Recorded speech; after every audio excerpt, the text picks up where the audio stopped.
Escuchas Radio Faro. Radio Faro. La radio comunitaria y diversa del oriente de la ciudad. Transmitimos desde las instalaciones de la Fábrica de Artes y Oficios de Oriente. Calzada Ignacio Zaragoza, entre Metro Acatitla y Peñón Viejo. Iztapalapa, Ciudad de México. Radio Faro. Cultura metalera. Un espacio de divulgación, estudio y disfrute del metal. Iniciamos.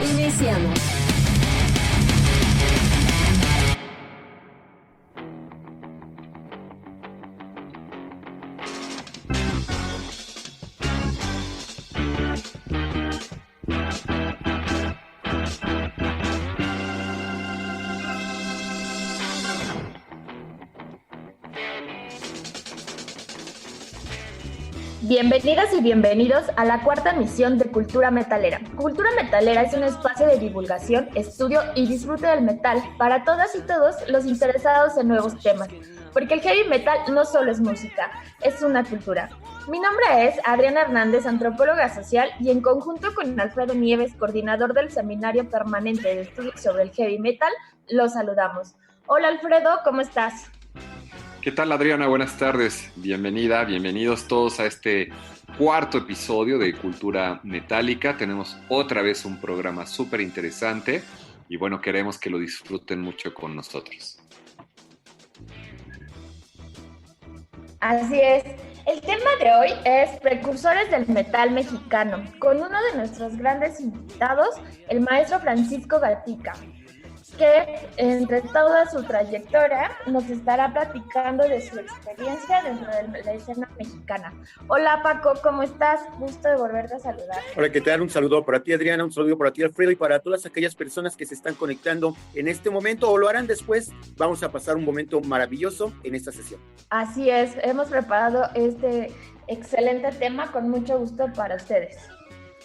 Alfredo, ¿qué preguntas tenemos para iniciar con Paco?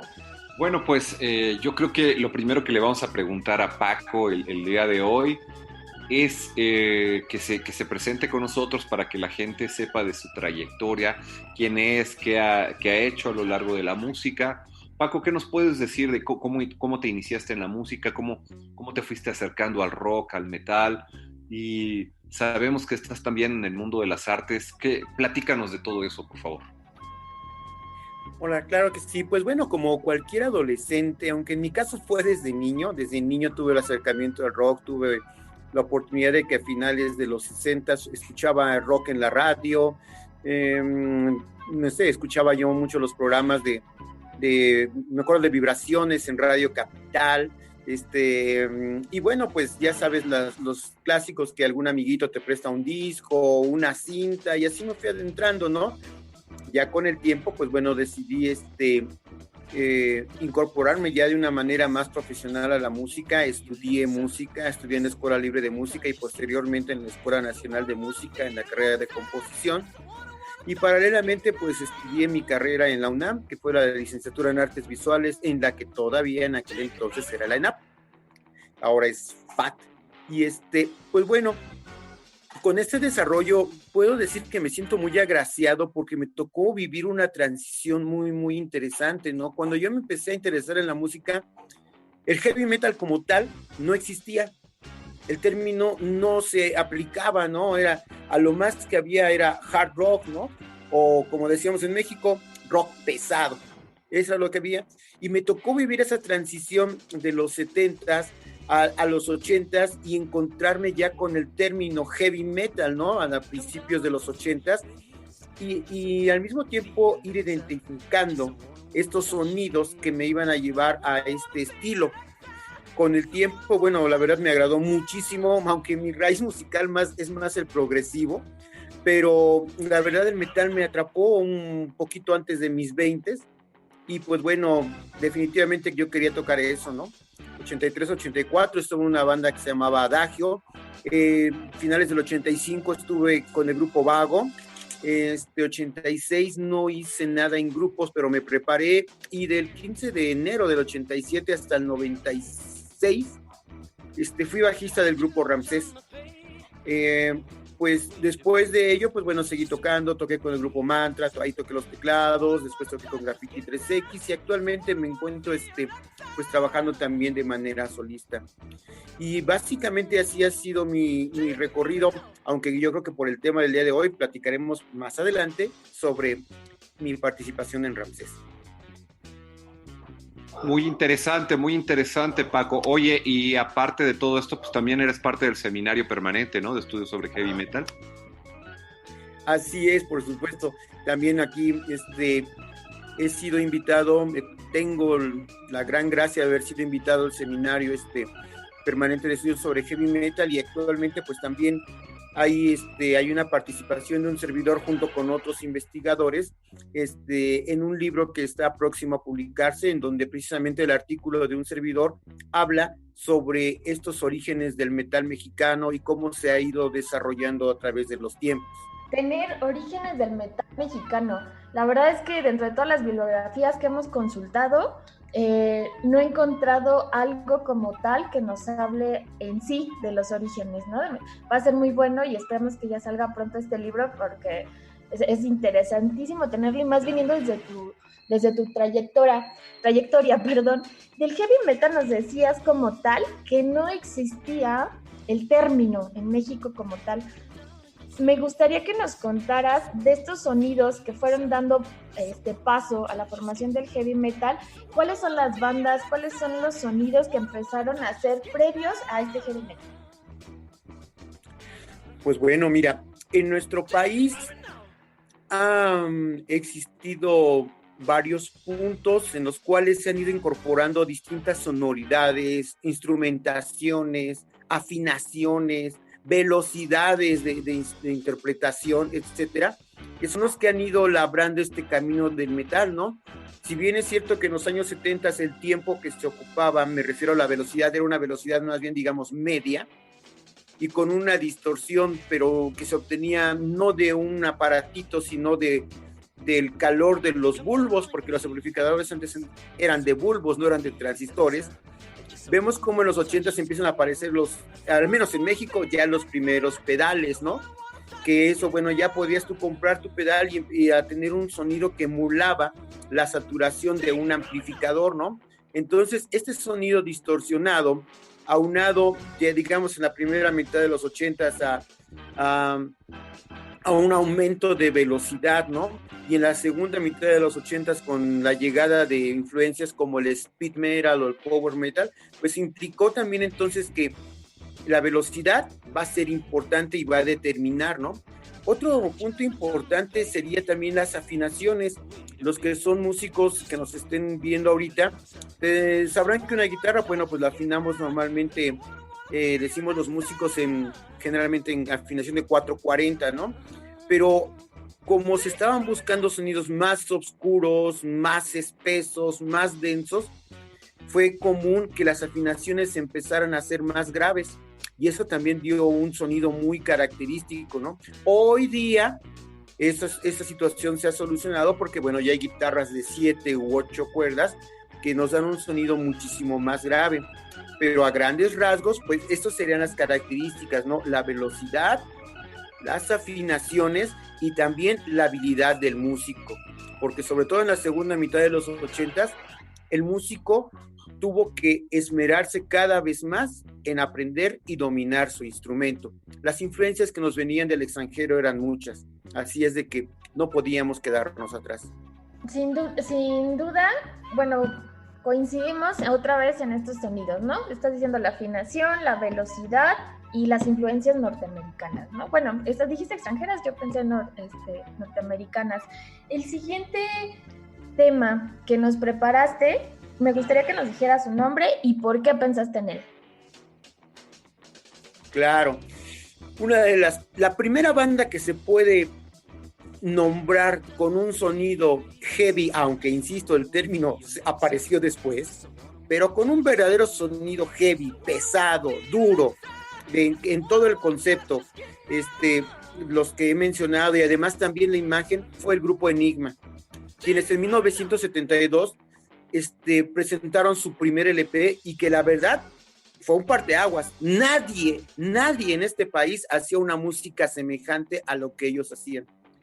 Y eso es lo que llama a mí muchísimo mi atención. Es un disco completo, y aunque, por ejemplo, previo el Ritual ya había sacado un disco, pero venía también con tintes progres, este disco de Enigma es el primero en el que totalmente ya lo podemos enmarcar dentro de la categoría de hard, de heavy, de pesado, ¿no?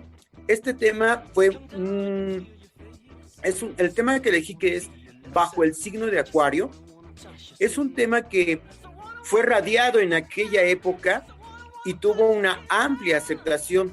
Todavía, aún después de Avándaro, algunas emisoras pudieron programar algunos temas, y como dato curioso, el grupo Enigma se llamó así porque sus nombres, ellos en una entrevista me lo comentaron, ¿no? Sus nombres eran su nombre patronímico más su signo zodiacal: Pablo Cáncer, Héctor Virgo, etcétera, pero más que nada porque no querían que supieran que fueran mexicanos, y algunas emisoras se fueron con la finta, ¿no? Pues quién sabe quién será Pablo Cáncer, ¿no? No suena que sea Pablo Pérez, ¿no? No, es un extranjero y están cantando en inglés, ok, vamos a ponerlo. Y ese truco ellos lo pensaron, ¿eh? Esa fue una mercadotecnia de ellos. O sea, una imagen así misteriosa, el nombre Enigma, y los nombres reales que no se conocían, eso les permitió ser radiados. Así es de que este tema que vamos a escuchar es uno de los temas más importantes de su primer LP, Bajo el signo de Acuario. Vamos con Enigma. Cultura metalera.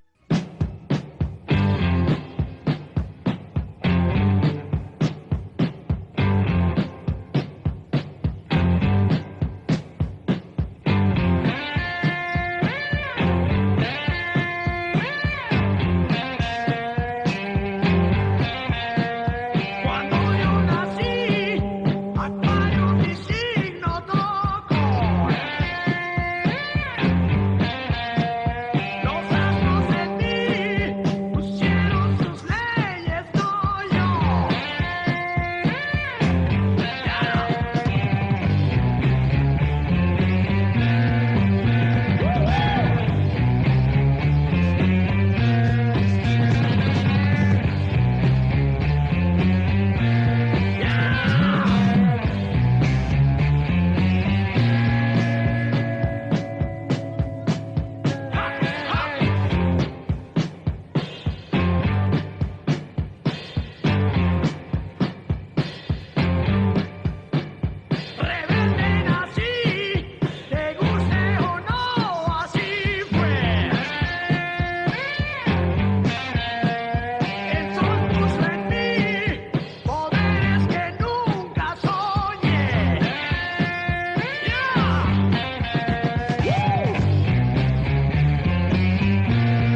Continuamos en Cultura Metalera por Radio Faro. Estamos platicando con Francisco Gatica, bajista de Ranceps y un gran maestro en la música y del heavy metal. Paco, hace un momento nos explicabas cómo es que se va dando este sonido en México, se va formando este sonido duro. En base a tu trayectoria, que ya nos decías que es desde niño, cuando empezaste a escuchar términos y música determinada como el hard rock, como pesado, como rock and roll, y porque he tenido una sesión contigo, ¿nos puedes hablar hablar tanto de las bandas y de esta temporalidad, de cómo se fue conformando el sonido heavy en México? Claro que sí. Bueno, como les mencionaba hace rato, también participo en el seminario permanente de estudios sobre heavy metal. Y bueno, en cargo de este seminario, un servidor se dedicó a investigar sobre estas bandas un poco más, ¿no? Y para poder tener un estudio un poquito más centrado de ello, dividí esta historia en 3 secciones. En la primera sección, que abarca de 1971 a 1979, hablo sobre lo que un servidor ha llamado los precursores. Dentro de esto podríamos hablar del primer disco del Ritual, con temas, por ejemplo, como Easy Woman o Prostituta, que de por sí ya el tema, si te das cuenta, la temática ya empieza a cambiar, ¿no? Unos pocos años antes eran Flores, Amor y Paz, etcétera, etcétera. Pero aquí tenemos un tema que habla de una prostituta, y por si fuera poco, hay un tema que se llama Satanás, con lo cual te das cuenta de que las temáticas ya vienen hablando de situaciones distintas, aunque la banda no era satánica, pero bueno, abordaron una temática distinta, que por cierto, es el primer doble bombo que se graba en México, el del Ritual en este tema. Al poco tiempo, Enigma, el grupo que acabamos de escuchar, pues publica su disco, y que de principio a fin es un disco total y completamente de hard rock, ¿no? Aparte del tema que escuchamos, también estuvo otro tema que fue muy radiado, que se llamó El llamado de la hembra, Call of the Woman, y que con el tiempo, algunos años después, incluso Transmetal ha hecho un cover, y es un tema que se mantiene atemporal, ¿no? A pesar de que ya tiene 40 años, ¿no? Prácticamente. Siguiendo en esta historia, apareció un EP por ahí de una banda que se llamó Medusa. Medusa hoy día está considerado como el precursor de lo que ahora llamamos stoner, ¿no? Un sonido muy denso, un sonido muy oscuro, muy grave, y que bueno, a pesar de que solamente tuvieron editado ese EP, lograron trascender y dar un buen estirón, tuvieron muchísimos eventos. Por ahí del 75 aparece otro disco de una banda llamada Ciruela, con unas claras influencias en aquel entonces, de lo que sería Led Zeppelin, Vanilla Fudge, etcétera, etcétera, pero también con un majestuoso solo de batería grabado ahí también a doble bombo. Ciruela es un ejemplo también de cómo los músicos empezaban a refinarse más ya en sus ejecuciones. Poco tiempo después, en el 76, aunque no era precisamente una banda de hard rock, incursionó en varios estilos, pero Náhuatl tiene al menos 4 temas que sí encajan perfectamente en este sentido. Sobre todo el tema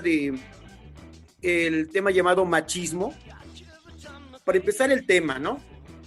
La temática, machismo, ya es una pieza que está criticando la situación de la gandalla masculino sobre el femenino, ¿no? Y luego la otra parte es que el sonido que obtienen es sumamente denso, duro y pesado. Hay también una razón para ello. Su baterista había estudiado ingeniería en audio en Estados Unidos, entonces llegó a México con una situación mental distinta a como se grababa aquí en México, ¿no? Porque era un mal que se adolecía en los 70s, ¿no? Llegaban a grabar las bandas, pero con un ingeniero que era muy bueno, pero para grabar, no sé, tropical o boleros o otra cosa, ¿no? Entonces, yo creo que muchos de los grupos definitivamente tienen un mejor sonido en vivo que en estudio. Y pues bueno, eso sería en cuanto a la primera sección, precursores del metal, repito, 71-79. La segunda sección sería los constructores de la escena, que abarcarían un periodo de aproximadamente entre 1980 y 85. Y quien inauguraría este periodo sería el grupo Fungus, un grupo que graba su primer disco en el 79, pero se lo congelaron como un año y aparece hasta principios de 1980. El grupo Fungus es un ejemplo a seguir porque, bueno, uno está grabado en Guadalajara, digamos que es un grupo que no está pegado a la capital, a la metrópoli, ¿no? Está en otro lugar y está generando un sonido propio, una identidad propia. Además, en su momento Fungus tuvo algo que muy pocas bandas tuvieron, continuidad, es decir, lograron sacar 3 discos seguidos, 1 por año.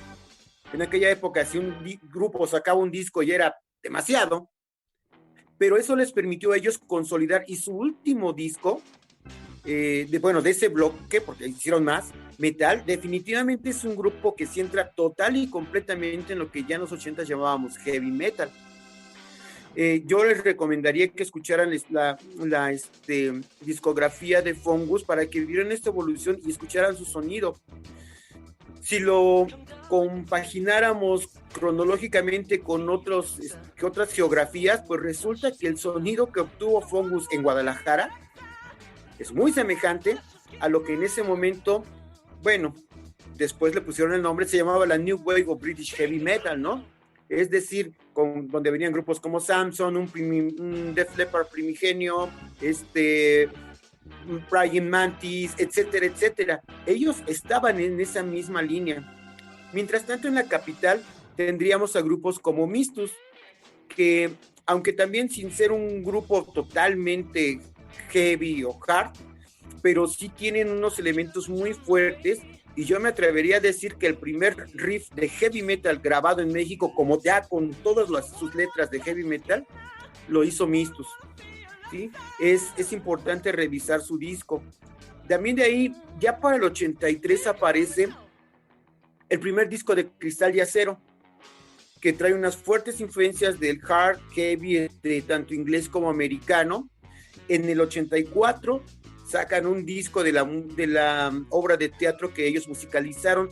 Eso fue un paso muy importante porque para Cristal y Acero estar en una temporada de, creo que fueron 8 o 9 meses en un teatro y donde había muchísimo público, pues les permitió exponerse a una gran cantidad de personas y con eso lograron, digamos, que satisfacer la demanda que en ese momento ya había en el público mexicano por escuchar metal. Recordemos que estamos hablando de una época en la cual no había conciertos de metal y los que escuchábamos metal queríamos escucharlo. Nuestra alternativa, que era las bandas mexicanas. Un servidor como fan, pues yo fui a ver la obra y fui a ver a varios grupos. En el 85 publicaron un disco altamente recomendable, que es el Espadas de Cristal. Me parece que es un disco que estaba muy, muy redondo para su época e incluso fue rankeado en la revista Kerrang en Inglaterra con varias estrellas porque ofrecía una calidad muy, muy grande, ¿no? Al mismo tiempo, del resto del país empezaron a llegar bandas, ¿no?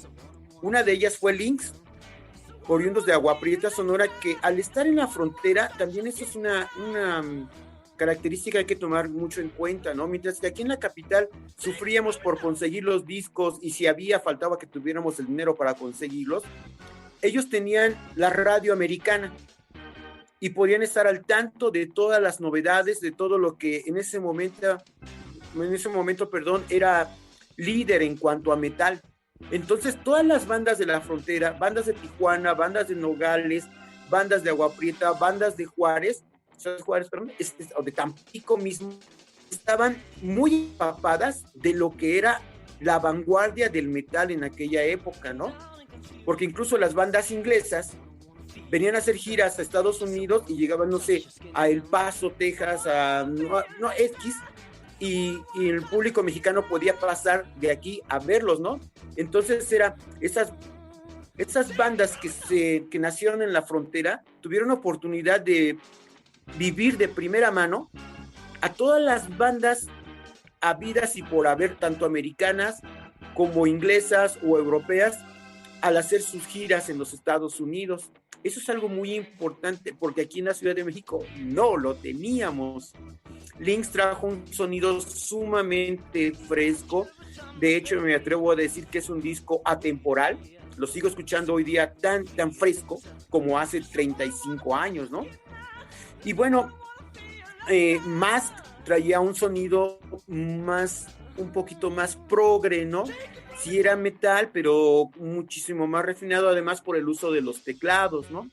Y lo curioso, ¿no? Mientras que todo el mundo en el metal estaba trayendo una voz muy aguda, y Mask era lo contrario, traía una voz grave, ¿no? Con el tiempo su cantante, pues muchos de ustedes tal vez lo conocerán como José Force, cantante de La Cuca, ¿no? Pero su primer banda fue Mask, y ahí recomiendo que se escuche ese disco. Y cerrando este bloque, pondría el disco Apocalipsis de Ramsés. Este disco fue muy simpático porque se grabó como 3 años antes, se enlató, se publicó hasta el 85, etcétera, etcétera, ¿no? Entonces, pero lo curioso es que funcionó muy bien. Funcionó muy, muy bien, y a la fecha es un disco que es muy buscado. Mencionaba que iba a cerrar con Ramsés, pero no, perdón. En febrero del 85, marzo del 85, se publicó en México un disco que ahora sí, de nueva cuenta, viene a ser un parteaguas en la historia del metal mexicano. Es un antes y después. Y me refiero al EP de Luzbel llamado Metal Caído del Cielo. Todos los que aspirábamos a tocar metal en aquella época, cuando escuchamos el disco, sabíamos que el estándar se había elevado muchísimo. Sabíamos que teníamos que estudiar mucho más, sabíamos que teníamos que aspirar a una grabación de mucha calidad, que las letras también eran importantes y que podían tener un sentido poético, que nuestra calidad de músicos tenía que subirse, y que cuando uno los veía en vivo, era un show. Ese era un concepto completo, pues, el vestuario, el maquillaje, el desenvolvimiento en escena. Luzbel, la verdad, vino a poner todo muy alto. Y si tú querías destacar en la historia del metal en México, pues ya sabías contra qué tenías que luchar, ¿no?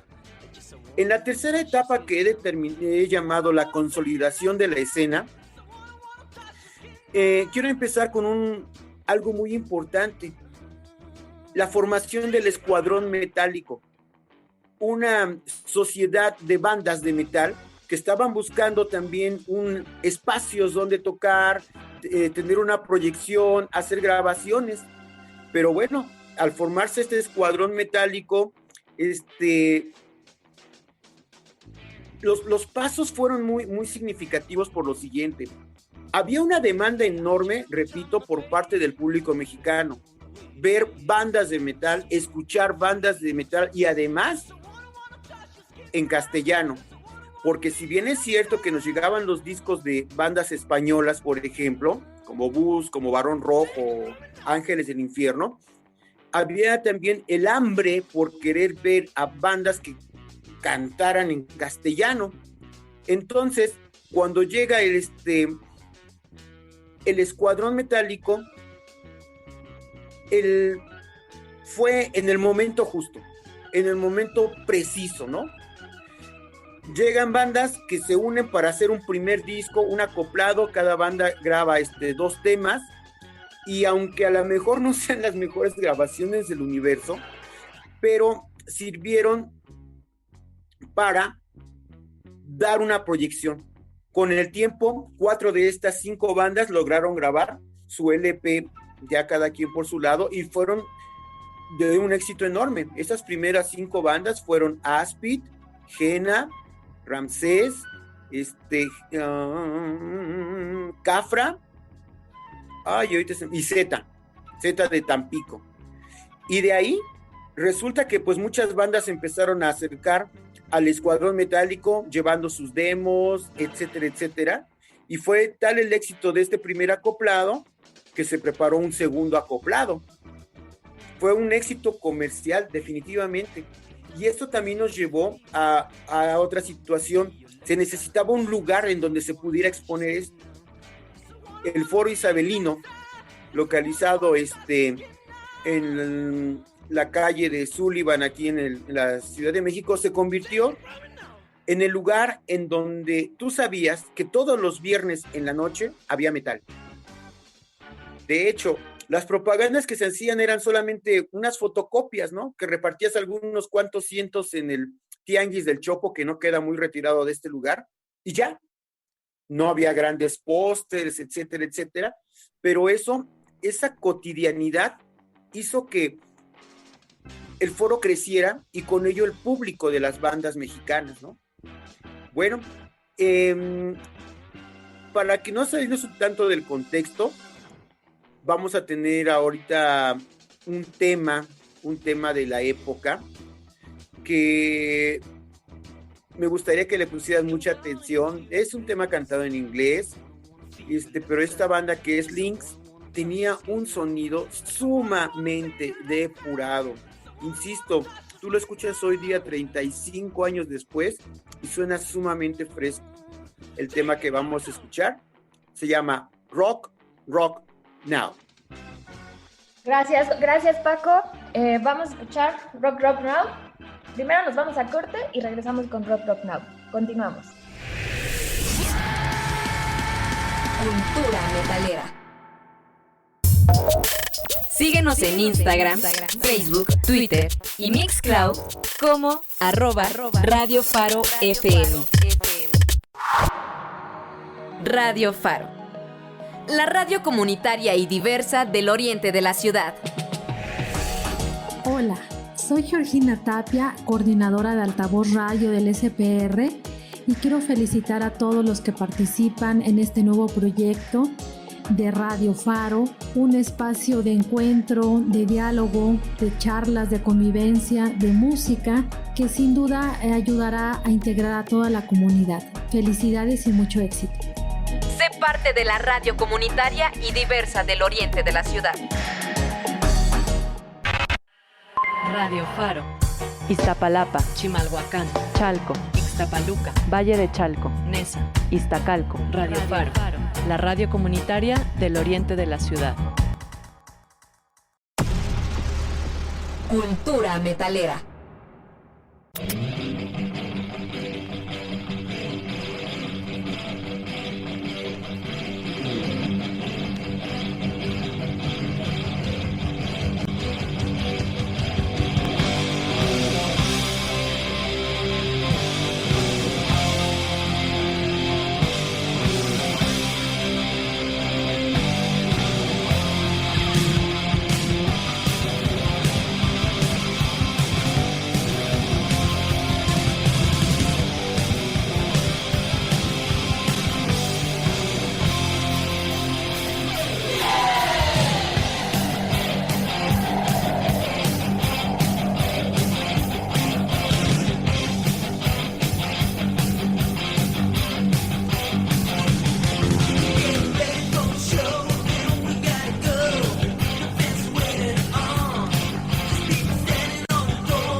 Regresamos a Cultura Metalera en este sábado y les recordamos que estamos platicando con Francisco Gatica, uno de los músicos más importantes de la escena metalera, bajista del grupo Ramsés.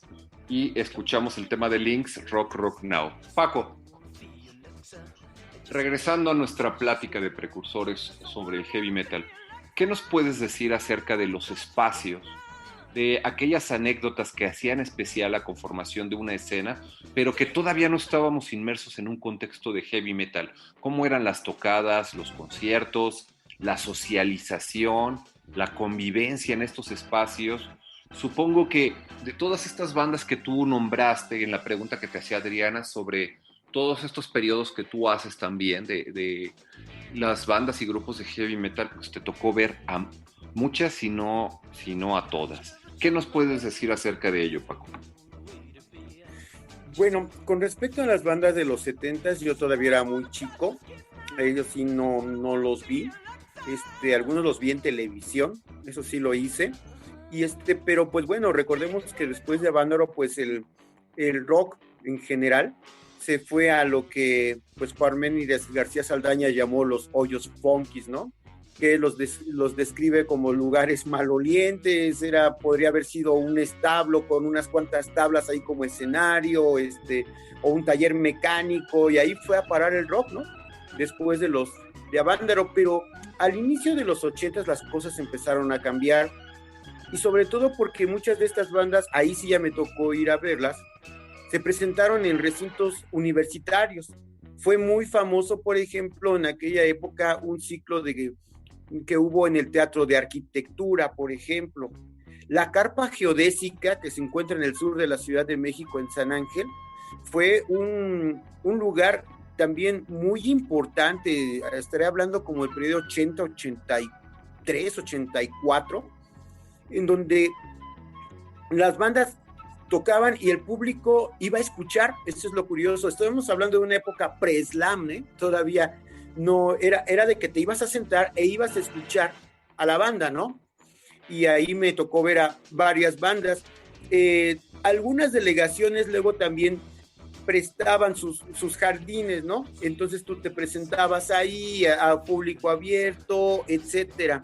Librerías también abrieron sus puertas, ¿no? Como Candy, la que está ahí en Miguel Ángel de Quevedo, pero más importante, una librería que ahora es extinta, la librería que se llamó El Ágora, se encontraba enfrente de lo que ahora es, bueno, lo que es el Teatro de los Insurgentes, ¿no? En mero enfrente.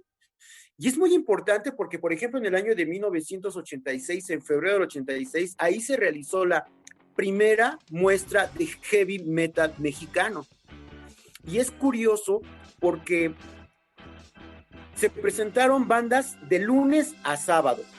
Diario había una o dos bandas de metal, y la ocasión en que hubo menos gente, hubo 90 personas con un boleto pagado, lo cual incluso hoy asombra, ¿no? Hoy asombra y muchísimo, pero en aquella época, y te estoy hablando que hubo tocada el lunes, martes, miércoles, jueves, viernes, sábado. Me acuerdo que el lunes abrió Luzbel, fui a ese evento. El sábado cerró Ramsés, también estuvo Jena, estuvo Ultimátum, etcétera, etcétera, ¿no? Entonces, pero eso llama mucho la atención de que el público existía, estaba, digamos, disperso, pero estos centros, llamémoslos culturales, ¿sí? Librerías, auditorios de facultades, no sé, de la UNAM o del Politécnico o de la UAM. Me acuerdo que también en la Casa del Tiempo de la UAM, ahí en la colonia Roma, también llegaron a hacerse eventos. Y entonces, en esa etapa primigenia, las escuelas fueron algo muy importante, ¿no? Para las bandas, ir a tocar a las escuelas también era ir a capturar un público que a lo mejor estaba buscando esa alternativa, pero no sabía en dónde encontrarla, ¿no? El ir a tocar a una a una preparatoria, pues a lo mejor te veían 700 personas, y no te voy a decir que en tu siguiente concierto había esas 700 personas estaban ahí, pero al menos unas 3 o 5 sí iban. Y empezabas tú mismo a irte creando tu público, ¿no? Fue de muchísimo ayuda eso en esta primera mitad de los 80s, antes de que ya se llegara a lugares como el Foro Isabelino y que de ahí se rebasaran y se tuvieran que emigrar, por ejemplo, a lugares como la López Mateos. En esa primera etapa, esos fueron los lugares habituales en donde uno podía ir como fan o como músico a tocar. Y tienes mucha razón, Paco, porque por ahí están circulando todavía en Facebook parte de los flyers o de los carteles que había en la agenda, por ejemplo, de Rocotitlán, y veías tú el mes completo, ¿no? Repleto, solamente 1 o 2 días de la semana descansaban, pero todos los días había conciertos. Entonces es algo pues que marca una diferencia con la actualidad de hoy. Ya no se diga en estos contextos de pandemia, ¿no? Pero sí en una normalidad, pues sí marca una diferencia. Adriana, adelante. Paco, dentro de todo esto que nos comentas, en realidad nos transportas a otra época y nos dejas ver cómo se vivía, ¿no? Cómo se vivía la escena, cómo se empezaba a buscar estos espacios. Y bueno, yo no me había imaginado que eran las escuelas donde se empezaba a hacer estas aperturas, ¿no?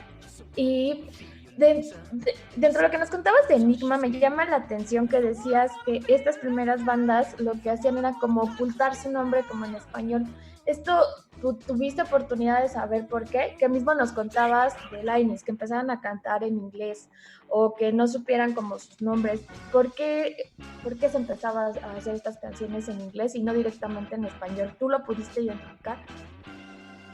Claro, mira, hará cosa de un año tuve oportunidad de hacerle una entrevista al baterista original de Enigma, Héctor Zenil, y él fue el que me revelaba eso. La verdad yo desconocía ese punto, ¿no? Pero él me decía esto, ¿no? Mira,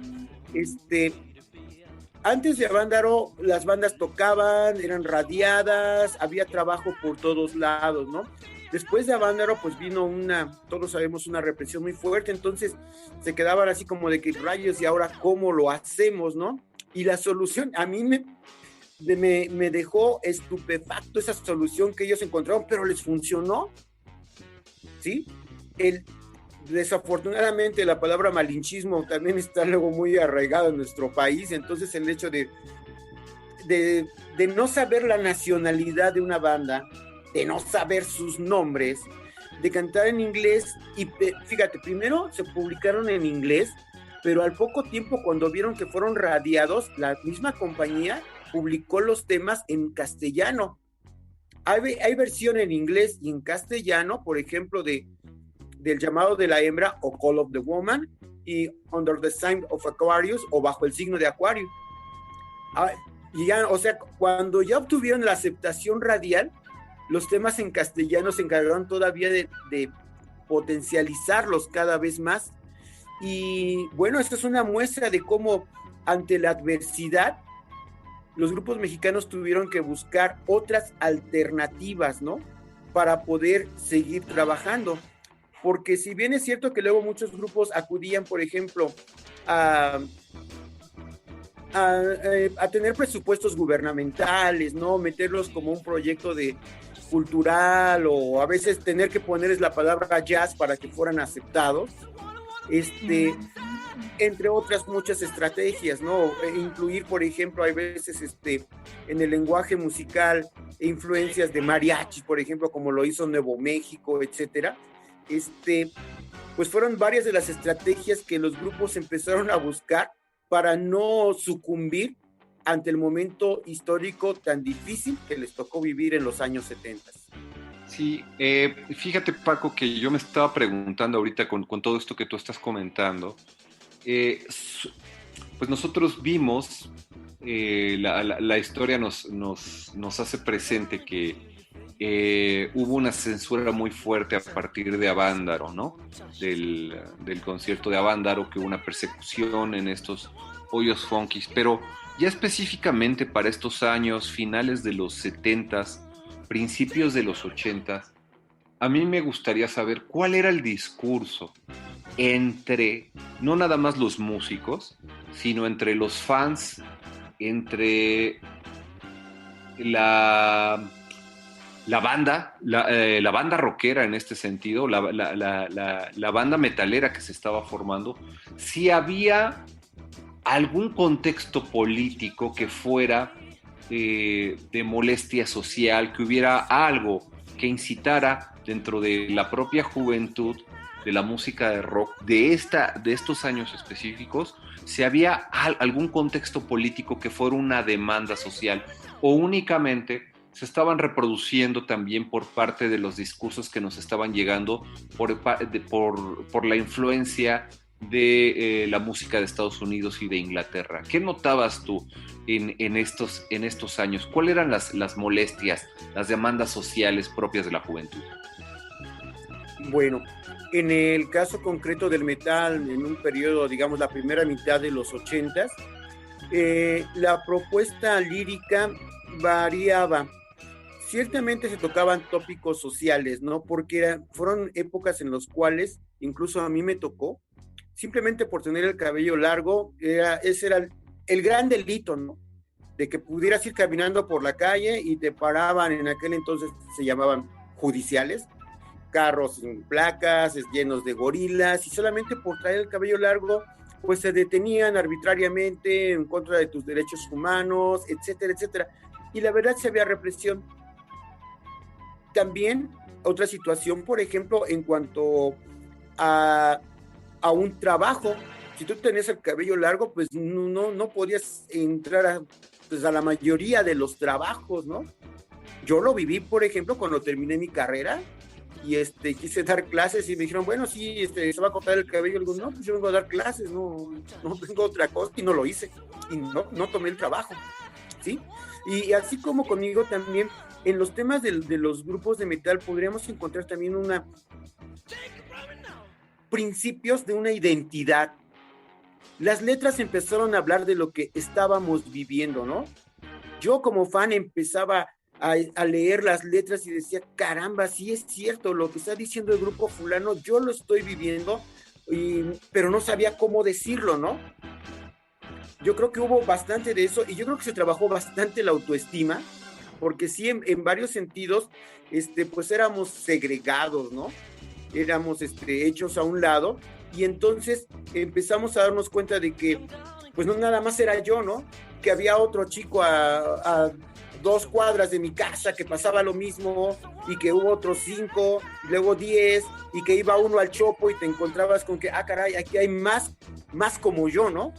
Aquí hay más de mis pares en este lugar, y empezabas a hacer amistades, ¿no? Entonces, ahí el chopo jugó un papel muy importante. Las bandas hablaban también del peligro, sus letras, del peligro de cómo, por ejemplo, países como Estados Unidos y la URSS se estaban ahí como que disputando las cosas y nosotros quedábamos en medio, ¿no? O sea, nosotros decíamos, bueno, ¿y por qué, no? ¿Yo por qué tengo que estar pagando las situaciones que esos dos países tengan, no? Y estas temáticas de guerras nucleares, estas temáticas de represión, estas temáticas de problemas sociales, o influencia, digamos, o malformación de la información en los noticieros, porque sobre todo en aquella época la información era pues muy, muy amañada, ¿no?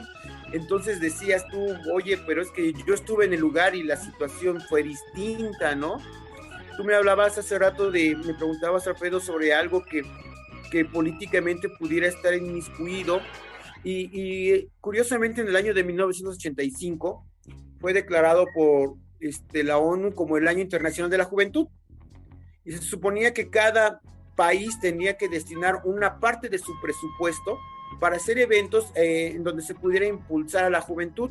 En el caso de México, pues sí hubo algunas cosas, ¿no? De hecho, hubo una gira muy importante que se llamaba Crea Rocks, donde fueron Lynx, Mask, etcétera. Fue con presupuesto estatal, ¿sí? Esa gira fue así. Pero bueno, aunque para esos años el metal ya estaba tomando otra vez una posición, saliendo, digamos, del hoyo funky, todavía había un estigma muy fuerte. Y lo más curioso es que cuando vino el temblor, el 19 de septiembre, pues de los primeros que le empezaron a brincar ahí y aparecieron en las fotos fueron chicos de cabello largo, ¿no? Y que posteriormente al temblor se hicieron muchos conciertos de metal que fueron en apoyo a los damnificados, en donde la entrada era llevar, no sé, arroz, dinero, frijol, latas, etcétera. Pero los grupos de metal, la verdad, le entramos muchísimo a ello y podemos decir que socialmente estuvimos funcionando. Muchas gracias, Paco. Sí, muy interesante todas estas observaciones. Perfecto. Paco, ¿cuál es el siguiente tema que nos preparaste y por qué? Ok, claro. El siguiente tema es un tema del primer disco de Fungus, que se llama Guadalajara Rock. Desde el título ya notas que tenían una identidad, Guadalajara Rock, ¿sí? Hay una identidad. Y luego el tema se llama Reina del Rock and Roll, y en donde, si tú escuchas el sonido de la banda, yo diría que por lados distintos, por caminos distintos, vendrían como por el lado un poco medio AC/DC, vendrían llegando al mismo punto, ¿no? O sea, una evolución de un sonido afincado en el blues, después en el blues británico, que ya incluía distorsión, y la evolución de ello es lo que Fungus nos presenta en este tema, la reina del rock and roll. Escuchemos a Fungus.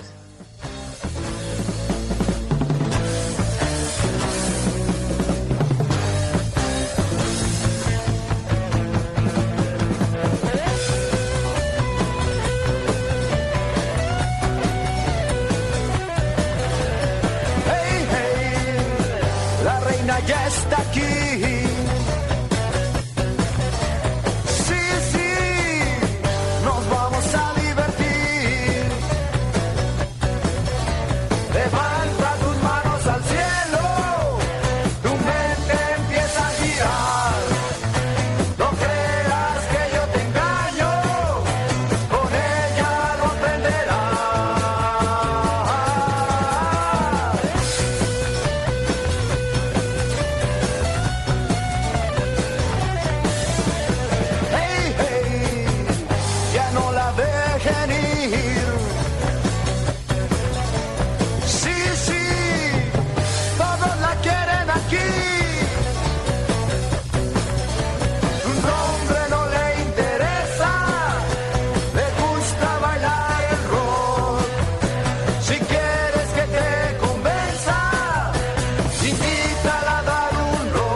Cultura metalera.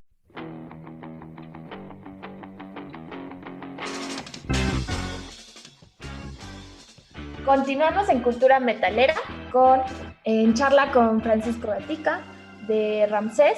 Paco, ¿cuáles son los planes que vienen en tu trayectoria?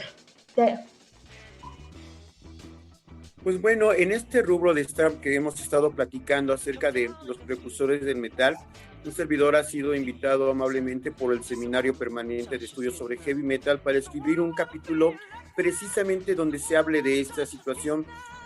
Pues hasta el momento no se ha escrito nada al respecto. Es una historia que está, digamos, muy al aire y que tiene que ser rescatada para poder nosotros poder comprender la situación del metal en México desde el principio de que se empezó a dar hasta nuestros días, ¿no? Además de un servidor, pues bueno, hay varios otros investigadores que estarán platicando de ello, escribiendo de ello, y es un libro que esperemos que pronto esté ya disponible para ustedes y será seguramente de una gran utilidad. Musicalmente, pues bueno, me encuentro grabando mi primer disco solista de metal progresivo, en donde ahora, pues bueno, ahora sí voy a poder tocar el instrumento que más me gusta, que es el teclado. Y trabajo también como productor para una conocida compañía discográfica y bueno, como productor independiente. Y pues eso es aparte de mi trabajo como docente, ¿no? Así es en lo que ando en este momento. Sin duda nos quedamos con más dudas, esperando que podamos ampliar después de este programa. Muchas gracias, Paco, porque en realidad para mí es como tener oro toda esta conversación que nos acabas de regalar, toda esta experiencia, tenerla grabada, porque ahora sí voy a ir con mis amigos que siempre me dicen que saben un montón de rock y les voy a decir, no es cierto. Aquí hay la experiencia de alguien que te puede decir, sin entrar en esencialismos. Alfredo, ¿con qué continuamos? Bueno, pues esta semana vamos a tener ya en unas horas, terminando este programa, nos vamos en un ratito a un conversatorio con Nelson Varas Díaz y un servidor para hablar de las tensiones en los estudios de metal del norte global, del sur global. Eso por el Facebook del colectivo de investigación desde el metal de habla hispana. Y estamos preparando algunas cosas que en los próximos programas de Cultura Metalera les vamos a dar noticias, sobre todo del próximo diplomado de Antropología del Rock. Muchas gracias, Alfredo, por una vez más que estamos compartiendo programas. Nos veremos a la próxima. Paco, una vez más, muchas gracias por estar en este programa.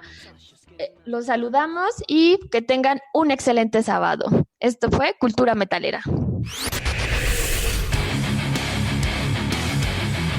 Esto fue Cultura Metalera. Un programa donde el heavy metal no solo es música, es cultura.